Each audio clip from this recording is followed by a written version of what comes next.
اس کی برکات کو کوئی پکڑ ہی نہیں سکتا ہے۔ آج سارے شیطان قید ہو گئے، چاند نظر آیا شیطان غائب ہو گئے، قید ہو گئے۔ تصفد فیہم مردۃ الشیاطین، بڑے بڑے شیطان قید ہو جاتے، اس لیے تو نمازی بڑھ جاتے،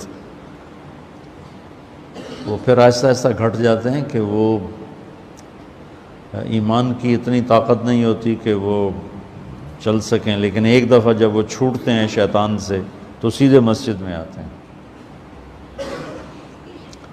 دوسرا کیا ہوا؟ جنت کو دھونی دی جانے لگی، جنت کو سجایا جانے لگا روزے رکھنے والوں کے لیے۔ تیسرا کیا ہوا کہ ساری جاندار مخلوق روزہ رکھنے والوں کے لیے دعا میں لگ گئی، دعا میں مشغول ہوگی۔ چوتھا کیا ہوا؟ روزے دار کے منہ سے جو ایک سمیل آتی ہے خالی معدے کی، وہ اللہ تعالیٰ کو مشک سے زیادہ اچھی لگتی ہے، پسندیدہ ہوتی ہے۔ اور پانچواں کیا ہوا کہ اللہ تعالیٰ رمضان کی آخری رات سب کی بخشش فرما دیتے، اور اس وقت اللہ کا عرش پہلے آسمان، روزانہ تہجد میں عرش الہی پہلے آسمان کی طرف آتا ہے۔ یہ اللہ کو ہی پتہ ہے اس کا کیا مطلب ہے، یہ اللہ کے نبی کو پتہ ہے، ہم اس پر ایمان لائے۔ رمضان میں عرش الہی پہلے آسمان پر ہوتا ہے، اور پورا مہینہ پہلے آسمان پر ہی ہوتا ہے۔ جہنم کے دروازے تالے لگا دیے گئے، جنت کے دروازے تالے کھول دیے گئے۔ پہلی امتوں کو ان باتوں میں سے ایک بات بھی نصیب نہیں تھی، ان کے لیے رمضان اور غیر رمضان ایک طرح تھا۔ فضیلت ملتی تھی، لیکن جیسے ہمیں اسپیشل خصوصی پیکج نہیں ہوتا، یہ فون والے پیکج نکالتے ہیں، تو میرے اللہ نے اس امت کے لیے خصوصی پیکج تیار کیا ہماری بخشش کے لیے۔ ہمیں رات کی نماز عطا فرمائی قرآن سننے کے لیے، چونکہ اللہ نے قرآن کو باقی رکھنا ہے۔ تو رات، زبور، انجیل تو ٹیمپریری کتابیں تھیں، اس لیے وہ مٹ گئیں، ان کے ترجمے پائے جاتے ہیں۔ اصل بائبل کیا تھی خود بائبل والوں کو نہیں پتہ، اصل تورات کیا تھی تورات والوں کو نہیں پتہ، وہ اصل لینگویج ختم ہو گئی۔ تو قرآن ایک واحد کتاب ہے جو اپنی اصل کے ساتھ موجود ہے۔ تو آپ کو ایک فضیلت یہ حاصل ہے کہ آپ روزے رکھیں گے، دوسری فضیلت یہ حاصل ہے کہ آپ اللہ کے راستے میں رہیں گے، تیسری فضیلت یہ ہے کہ آپ علم کی طلب میں رہیں گے۔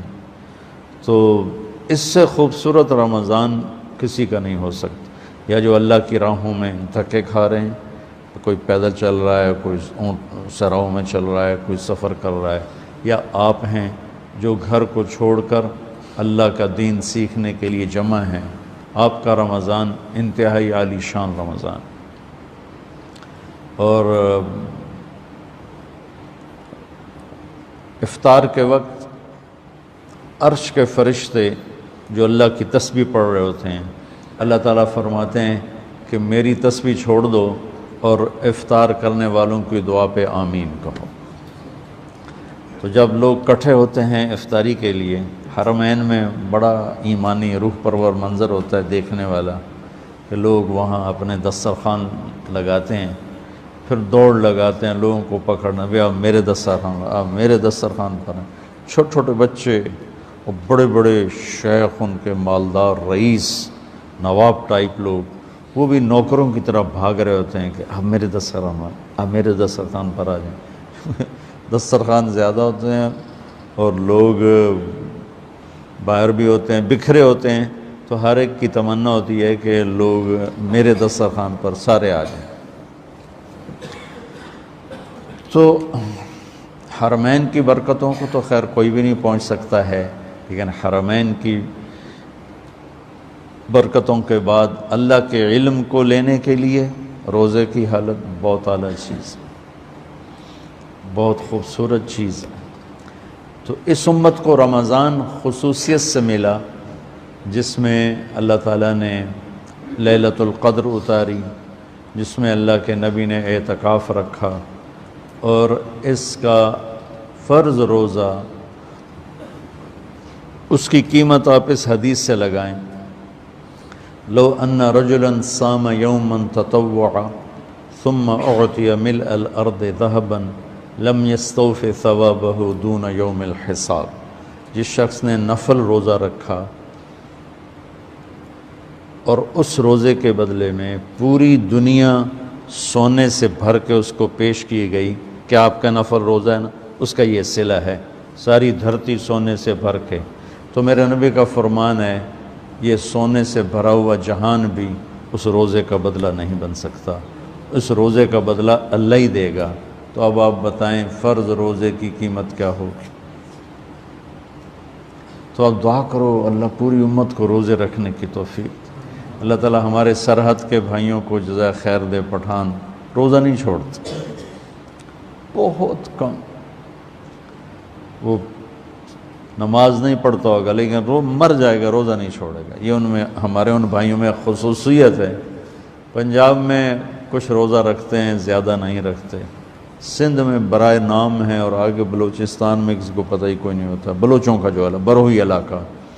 تو آپ لوگ دعا کرو، آپ اللہ کے راستے میں ہو، کہ اللہ پورے ملک والوں کو بھوک کا خوف نکال دے، پیاس کا خوف نکال دے۔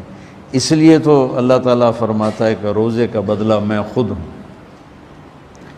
نماز پڑھو جنت، حج کرو جنت، عمرہ کرو، ذکر تلاوت جنت، تبلیغ، جہاد، تصنیف، تالیف، ذکر، بندگی جنت۔ روزہ رکھو تو اللہ کہتا ہے میں مل جاتا ہوں، روزے پہ اللہ مل جاتا ہے۔ الصوم لی وانا اجزا بہ۔